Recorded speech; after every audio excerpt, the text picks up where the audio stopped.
Eliaz, bonjour, bonsoir, je viens de découvrir votre chaîne en me renseignant sur la vie en Chine. Merci de nous faire découvrir la langue chinoise, mais aussi la vie en Chine via les questions posées. Vous avez dit, et je l'ai vu aussi dans votre commentaire en dessous, que ça dépend de nos relations. Ah ouais, le réseau de relations. Comment se faire un bon réseau de relations en Chine pour notamment, par exemple, faire entrer notre enfant dans une école ou ce genre de choses. Le réseau de relations en Chine, c'est très important. Le guanxi, au final, avoir un bon guanxi, c'est très important.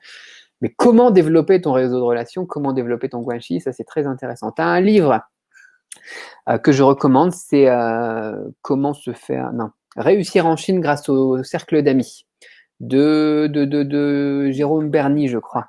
Hein? Ouais, il y a pas mal de choses. C'est beaucoup de bon sens. C'est beaucoup de bon sens. Il faut avoir une vision à long terme. Après, voilà, la plupart du temps, généralement, tu te fais aussi un bon réseau de relations en étant naturel et c'est des amis, quoi. Voilà, si t'es sympa, si t'es ouvert, si t'es plein de bon sens, si t'es gentil avec les gens et que toi tu donnes aussi sans avoir une vision à court terme en te disant, voilà, moi je t'ai donné un truc, maintenant j'ai besoin d'un service. Si tu le fais de manière un peu plus long terme ou un peu plus désintéressée, tu vas pouvoir eh bien, te faire un bon réseau de relations, mais c'est quelque chose qui se construit, c'est quelque chose qui prend du temps.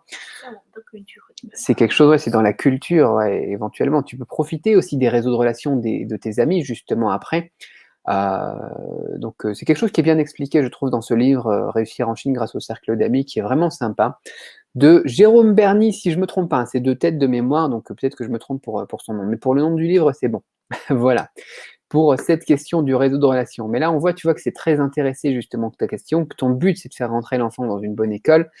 Et du coup, généralement, on est souvent aveuglé quand on a cette vision-là, et ça va être une vision court-termiste qui va pas être garantie de succès parce qu'on est pressé par le temps justement, et on va avoir tendance à faire des erreurs.